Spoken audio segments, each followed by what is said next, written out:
হরত wise আল Qarni রহমতুল্লাহি আলাইহি জন্ম থেকে মৃত্যু পর্যন্ত জীবন কাহিনী জন্ম ও শৈশব হরত ওয়াইস আল কারনী রহমতুল্লাহি আলাইহি ছিলেন ইয়েমেনের একজন সাধারণ মুসলিম যুবক।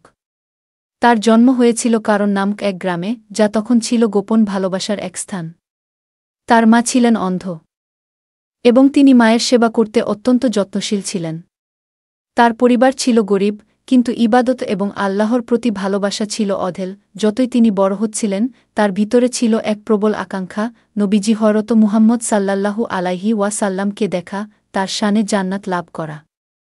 কিন্তু তার মা এতটাই অসুস্থ ছিলেন যে মায়ের সেবা ছাড়াও তিনি কোনো দিকে তাকাতে পারেননি। নবীজি হযরত মুহাম্মদ সাল্লাল্লাহু আলাইহি ওয়াসাল্লাম এর প্রতি ভালোবাসা একদিন উওয়াইস রহমতুল্লাহি আলাইহি শুনলেন। মদিনা শরীফে রাসূল হযরত মুহাম্মদ সাল্লাল্লাহু আলাইহি ওয়াসাল্লাম আছেন। তিনি হৃদয়ে গভীর ভালোবাসা অনুভব করলেন।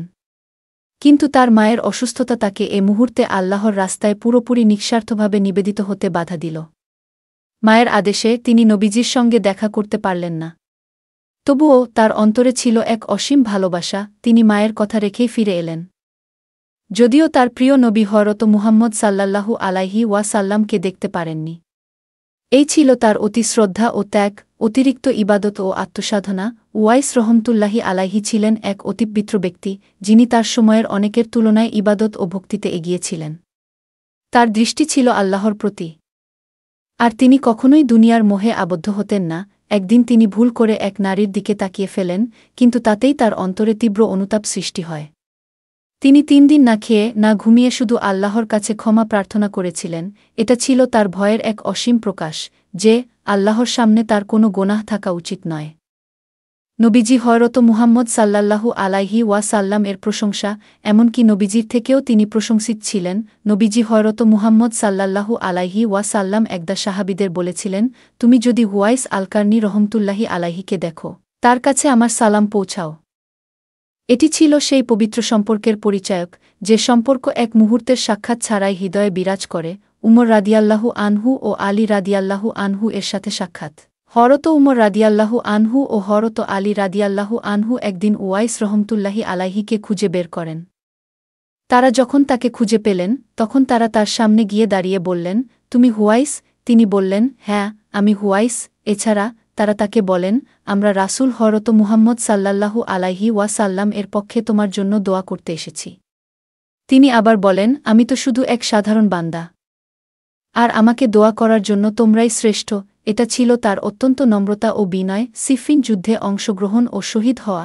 যুদ্ধের ময়দানে তিনি অংশগ্রহণ করেন এবং তার একমাত্র আকাঙ্ক্ষা ছিল আল্লাহর পথে শহীদ হওয়া। তিনি প্রার্থনা করেছিলেন, হে আল্লাহ, আমাকে এমনভাবে শহীদ করো যেন কেউ জানতেও না পারে আমি কে ছিলাম।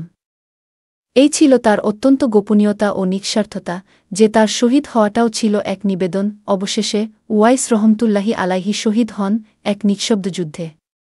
তার মৃত্যু ছিল এক গোপন ও পবিত্র মৃত্যু, এবং তিনি ইসলামের ইতিহাসে অমর হয়ে রইলেন। মৃত্যুর পর তার দোয়া ও পরিচয়। হযরত উওয়াইস আল কারনী রহমতুল্লাহি আলাইহি ছিলেন একজন গোপন ওলি, যিনি আল্লাহর প্রতি একান্ত ভালোবাসা এবং নীরব ত্যাগে জীবন কাটিয়েছিলেন। মৃত্যুর আগেও তার এই অবস্থার মধ্যে ছিল আল্লাহর অনুগ্রহ। নবীজি হযরত মুহাম্মদ সাল্লাল্লাহু আলাইহি ওয়াসাল্লাম তাকে সারা জীবন প্রশংসা করেছেন, আর তার প্রার্থনা ছিল খুবই সহজ, হে আল্লাহ, তুমি তাকে ক্ষমা করো। শেষ কথা, হযরত উওয়াইস আল কারনী রহমতুল্লাহি আলাইহি এর জীবন আমাদের জন্য এক মহান শিক্ষা। এটা ছিল এক নিঃশব্দ ভালোবাসা, এক গোপন প্রার্থনা, এক নিঃস্বার্থ দান, যা আজও আমাদের হৃদয়ে প্রবাহিত হচ্ছে। তার জীবন যেন আমাদের সবার জন্য একটা হেদায়াত। যে কোনো পরিস্থিতিতে আল্লাহর প্রতি ভরসা রাখলেই আমরা পরিপূর্ণ শান্তি ও সুখ পেতে পারব। আল্লাহ আমাদের অন্তরে তার মতো ভালোবাসা ও আত্মবিশ্বাস দিয়ে পুরস্কৃত করুন।